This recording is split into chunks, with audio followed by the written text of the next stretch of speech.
What it do, people? It's your boy Dre the Everyday. Back with another artist analysis for you. And today we're going to talk about none other than Eminem.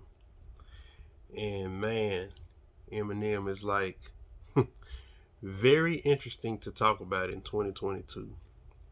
Because right now, M is in that weird space to where he's highly overrated by some and highly underrated by others. And it's kind of like how the Kendrick Lamar thing it was. It's crazy. Crazy how both those Dr. Dre artists and they have that whole polarizing appeal to them. Um, another thing affecting this too is there are people have brought the race thing into the conversation. However you feel about that is how you feel about it. I'm here to talk about the music, the material, the words, the style, um, and I'm gonna try to put some things in context because Eminem was he sat as my favorite rapper from the years 2000 to 2004. In 2005, sometime 50 Cent came and took that over and kind of ran with it ever since. But from the year 2000 to 2004, Eminem was like my favorite rapper. And that would have that in that window that would have been back when I would have said my all-time top five somewhere in closer to like 2004 after I kind of knew what all he could do. It was Biggie, Tupac, Eminem, Nas, then Jay-Z. That was actually my top five in the early 2000s. Um, but yeah, let's dive right into it. So when M first came out with the Slim Shady LP, the first record that was out, the Hi My Name Is, I absolutely ignored this project. I didn't like that, and I didn't like the Guilty Conscience record. I didn't like those as radio singles, and I could not get over the Hi My Name Is. M didn't start getting my attention until when Dr. Dre was about to put out 2001 in 1999, and he went with the record. What's the Forgot About Dre? Nowadays, everybody want to talk like they got something to say. When I sat up and listened to him on that, and I was like, oh wait a minute, this dude here can really spit. And I got glimpses of M spitting in even in the Hi My Name Is. I sat and listened to it through. I was like, he could really, if he can't do nothing else, he can really rhyme. Like he can really rhyme really good. And that's kind of what he came in the game and kind of made that his thing. And he, the way he plays with dialect, he could literally make any word rhyme. And it's like so when M came through and established himself with that style, he really advanced storytelling. Um, and that's one of my main ways I grade rap. He advanced storytelling because it was like you didn't have to be limited. You could literally almost tell a story. It's like you didn't have to work so hard to rhyme certain words. It's like, oh, you could do this, and then you just play with the word pronunciation, and make this rhyme with that. To what I'm saying, to tell a story without having to think about, okay, what can I rhyme this off of? And that kind of became M's bread and butter. And I think that that's how he landed on the top of the rap game. With that, he rhymed a lot of syllables. He had complex rhymes. M did a lot with rhyming, and M is a great storyteller. What I hear people complain about with M, they go with the rape references, which are not cool. If you ask, I was not a fan of it when it was new. Still not a fan of it, but at the same time, I have it in context that that is a. This was also a time in rap where shock value was a thing because, like, currently where we're at in not even just in music, just in entertainment in general, shock we've been desensitized to shock value, you know. And we could sit up and look. What was that? Meg The Stallion and Cardi B put a record on the radio called "Wet Ass Pussy." You know what I'm saying? And that's what the song is called. They don't say that on the radio, but there. I mean, not to say that women rap wasn't vulgar, but records did not go on the radio called "Wet Ass Pussy." And it's like, you know, so I'm just using that to show where we are with shock value. Kind of back when M was out, um, things like rape references, those that kind of stuff was kind of like that. Nobody's saying stuff like that, and you know, I guess that was him doing his way of trying to stand out. And one thing about Eminem, he has three sides to his style. He has Eminem, he has the Slim Shady, and he has Marshall Mathers. And the way I would describe them, the Slim Shady is the the psychopath. The he's the one that will be with the rape references and all of that, the extreme content. Eminem is more of the goofy, jokey, roast the Backstreet Boys, in sync type of content. They're they're they're more similar than different, but my favorite side is the Marshall Mathers side, where he's more grounded and telling stories from the stuff that I want to hear, like the way I am, the cleaning out my closets, the Yellow Brick Road records. Those are my personal favorite records from him. His Marshall Mathers, his grounded stuff. And when I got into listening to him, I would listen to him talk about how his his whole philosophy of putting records on the radio was okay, he knows that he has to do something silly to get people to listen to his album. And now that he got his attention, now that when he gets your attention, now he can tell you what he really wants you to hear. And that kind of added a lot of context for me. It's like, because I typically don't like when Eminem is about to gear up for an album, I typically do not like the first release. It's usually the first radio single. Back when radio singles were a thing, now it's just like music just kind of comes out. And if the song has a video, you can look at it like a single. I don't know how to gauge it these days, but yeah, back when when the album was about to drop and singles were going to come out, at least three of them would.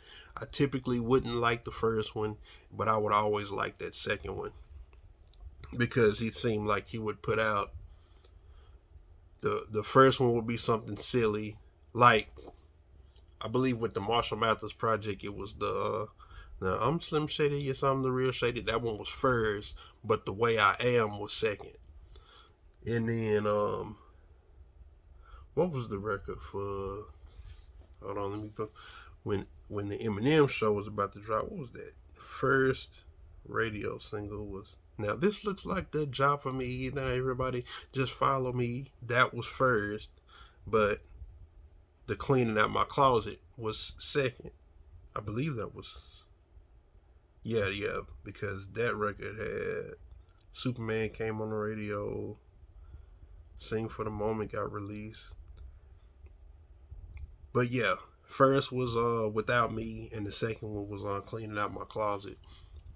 So after I learned that about him, then I was like, okay, I kind of knew how to take to him. Now I think M was, you could legit say that he was. I'm not gonna say hands down because you still had Nas spitting at a. Nas never really stopped spitting at a high level. Jay was always been near the top, but M came through and he was in the discussion of one as the best rapper in the game. Not the absolute best, but he was definitely in the discussion. There are some people will try to say that he's not in the discussion. Absolute bullshit. Eminem is in the discussion whether you like the radio records or not. Another thing too is the radio record that has that one or two songs that has the quote unquote rape reference.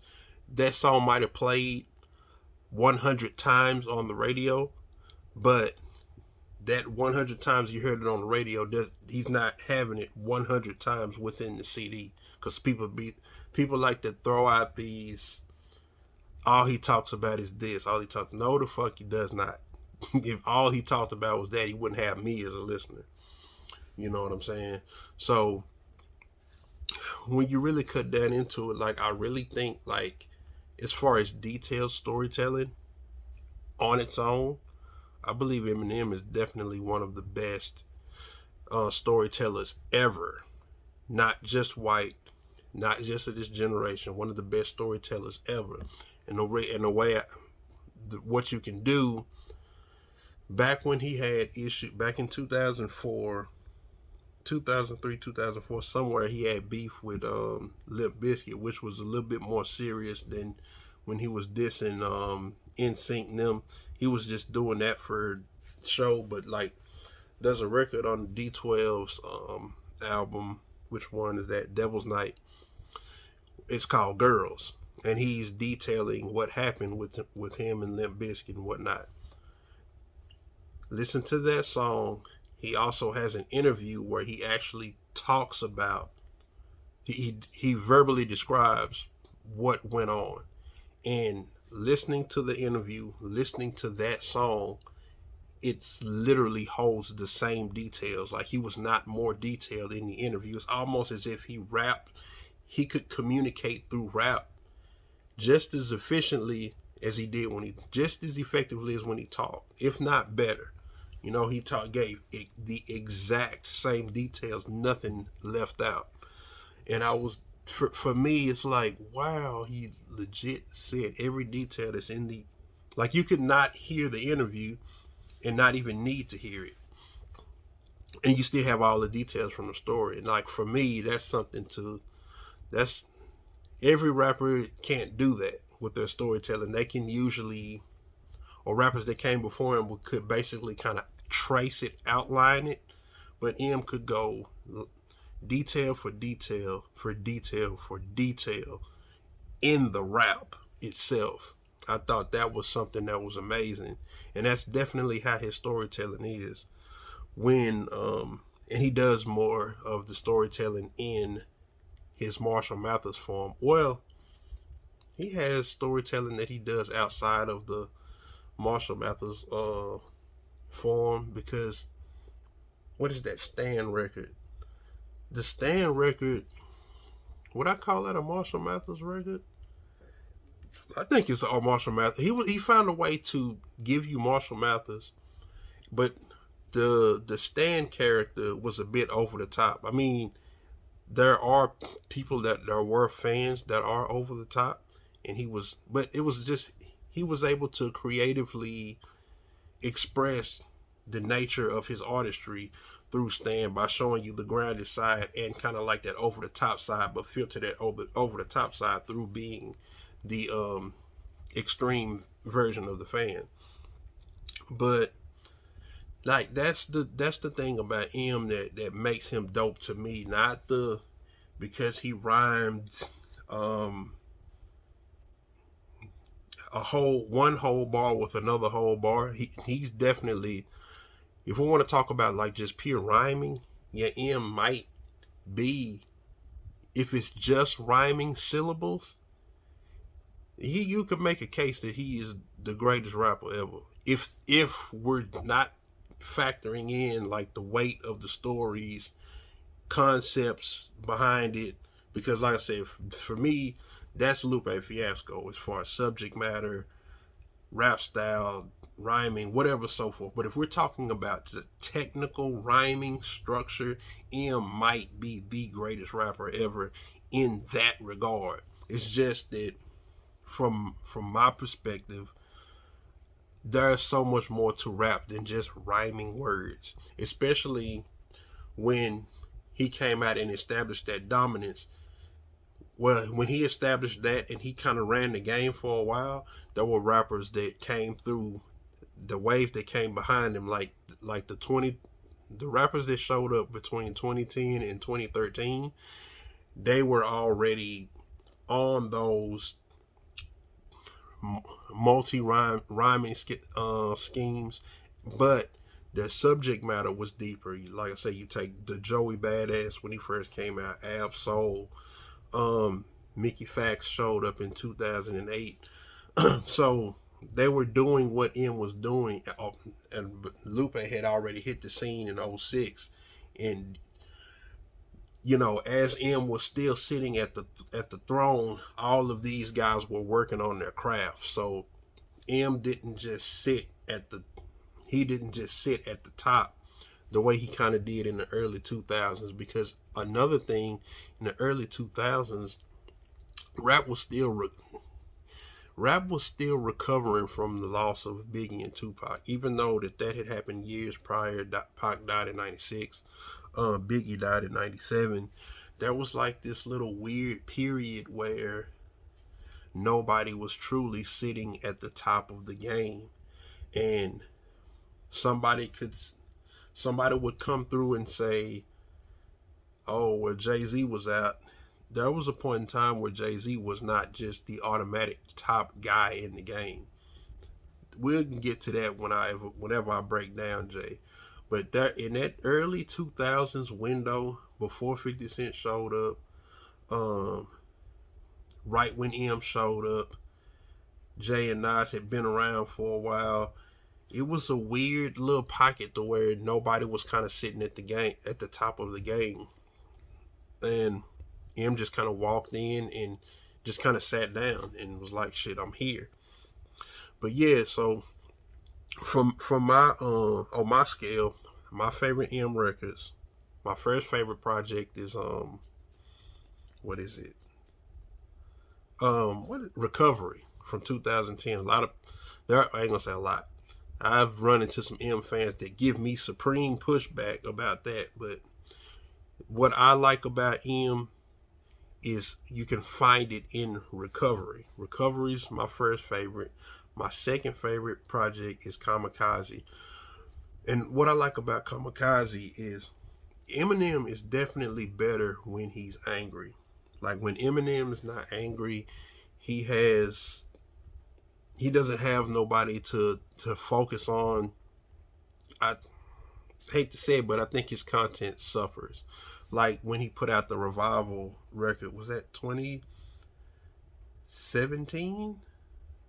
Probably 2017. Yeah, and he put out the record with Beyonce. I didn't even try to hear that, but the response to Revival, and it was, and him being upset about that, what drove Kamikaze. And I'm like, listen, I had actually skipped Kamikaze when it first dropped.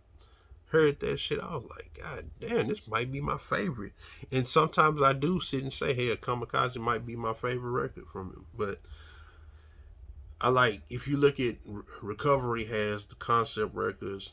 He had the Not Afraid single.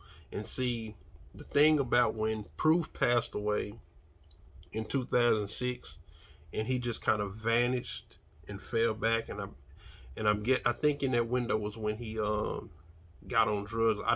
I'm not the person that follows the beats of these rappers' lives on a day-to-day basis, But I think that was the period where he talked about he was on drugs, relapsed, and then recovered somewhere in there.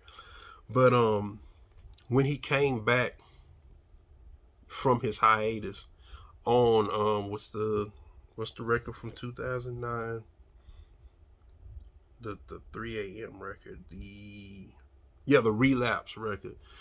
He had the song Beautiful, and then on Recovery in 2010 he had this song Not Afraid, and he had kind of moved into a space of making some self-empowering records. Those two records specifically were like self-empowering, and I'm not even getting to mention the work he did on his D12 stuff. I actually think M was in his prime in 2004 because, and of course, Encore came out that year, which is definitely not his best. It's not his best full length project because he has a lot of goofy stuff there. Those first 7 records are hard. Wait a minute, let me make sure. Yeah, the first 6 records. Those first 6 records are hard. Then it gets kind of, it just goes kind of goofy. But if you got the deluxe version that had those 3 extra CDs, 3 extra songs, We as Americans Love You More and Ricky Tikki Tok. We as Americans Love You More. Those are some of his best songs. But in 2004, they also put out D12 World, and M is just basically ice skating on that shit. Like, a lot of people, let me not say a lot of people, it depends on where you from, because this rap shit is regional. There are people that ignore D12. Those guys can really rap. Bizarre is over the top, but if you really sat down with a D12 record, you find out that Proof can really rap. Kanava can really rap. Con Artists can really rap. The only person that I would just say you could toss out is Bizarre, but Bizarre was all shock value. He wasn't even trying to be skilled, but I don't think that he could. I don't believe lyrically he holds a torch to the rest of what D12 was. And then, if you're lost in the radio stuff, you'll think, oh, it's just silly stuff. Like, nah, cut into the meat of these CDs. Show me one rapper that is, he's only the records that he puts on radio. I mean, well, you know what? There are rappers that are like that. They're more limited, but this was not how D12 and Eminem was. That goofy image, that he had. Ludacris had it too, but Ludacris and M also, their favorite rapper is Redman, and Redman is super lyrical, but he has his little silly side too. But M is like, I think on that D12 World record, M was just kind of, he just sounded so effortless in some of the stuff that he spit. Like, what was that first record? He's like 10, 9, 8, 7, 6, 5, 4, 3, 2, 1, ready or not, here we come. Here comes trouble in this club, 11, 12, 13. Pistols big as M16. How the fuck we sneaking with this many heaters in our jeans?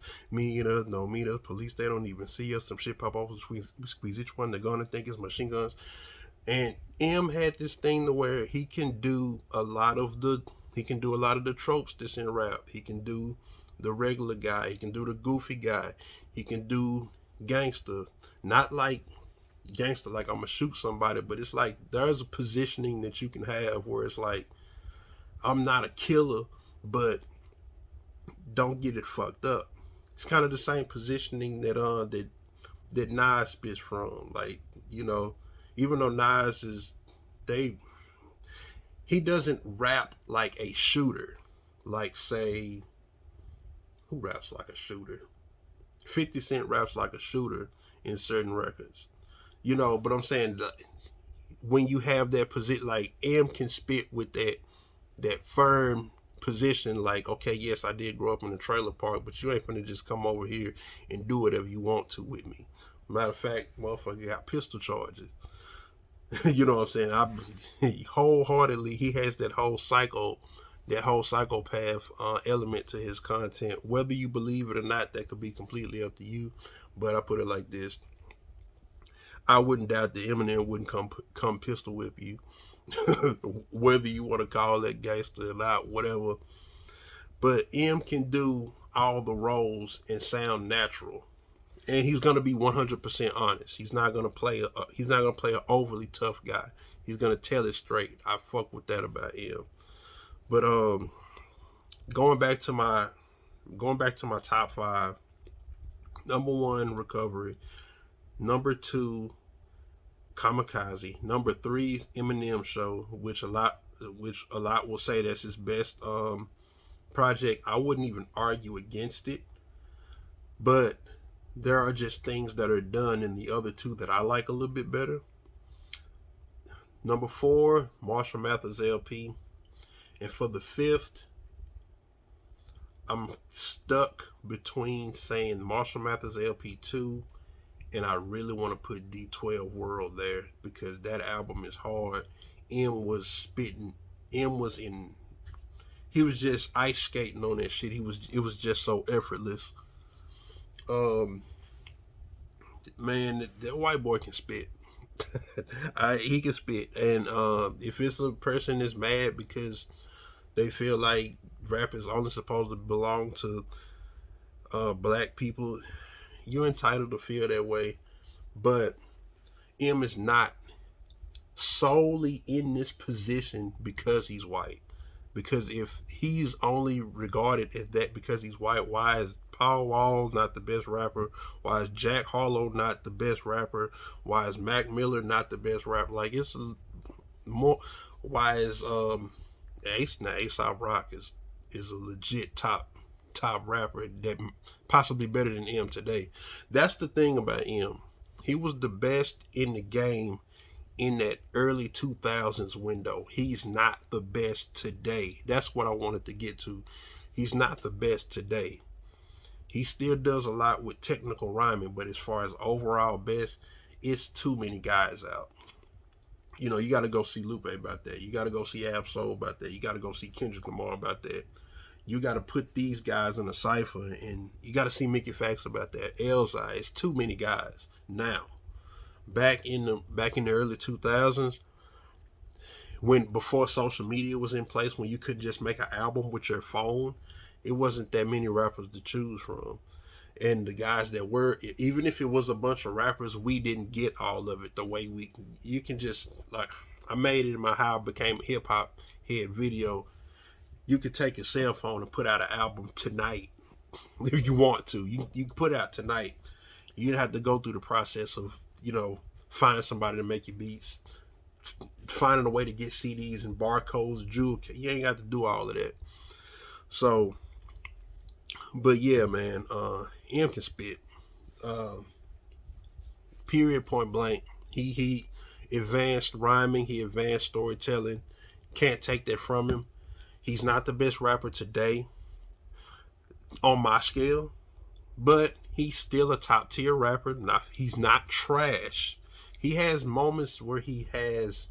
What I don't like about what M evolved to is when he started doing like his little the little freestyles, or in between albums he would just put something on Shade 45 and it'll be a long verse of. I don't like his rambly style where it's like the sand. I'm not the biggest fan of that. Busta Rhymes kind of has a style that's like that. I'm not the biggest fan of Busta Rhymes' version of the style either. I just prefer for the raps to be more about what you're talking about as opposed to the rhyming. But when I come to these albums with M still does what he needs to do on a full scale basis in the whole album. It's not a whole album full of silly shit. Even with the what's the record, the Music to Be Murdered By, that's a solid project. I still haven't heard Revival. I might listen to it one day, but I just I haven't built up the strength. But yeah, man, that so did I say the fifth? If I didn't say the fifth, possibly Marshall Mathers LP2 and tied with D12 World. I kind of would want to put Bad Meets Evil in there, but I think M was just washing Royce through that whole project, and I'd have told you that back then. I think M is a better rapper than Royce, but that's neither here nor there. Royce makes better music. I don't know. That's a coin flip, actually. M versus Royce. I think Royce, he doesn't have the he don't have as much weird content, so he's less cringy to listen to in certain aspects of the CD. But yeah, M's a better rapper than Royce on my scale. Um, I think you can see Royce's punchlines coming. Eminem's punch, Eminem's punches, they're off the wall and they still kind of hit you off guard. But yeah, I'm not gonna go too much further than this. But yeah, man, M is a dope rapper. Um, he's not hands down the best in 2022. There's too many rappers doing it that are doing it at a high level. But he definitely had his run where he was the best. So all of that, he's absolutely trash. Nobody listens to him. Absolute bullshit.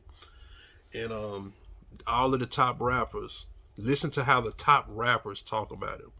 You know, there'll be some of these newer rappers that trash him, but you gauge an artist by how his peers talk about him. And these guys don't sit up and just diss M like that. But we're pre clout chasing era, because in this social media shit where you're trying to make a headline, yeah, you got different people coming out the woodworks with all this different shit. But that's all I got for this, man. Jam some M. Let me know what your favorite projects is in the comments, and till my next artist analysis. Peace.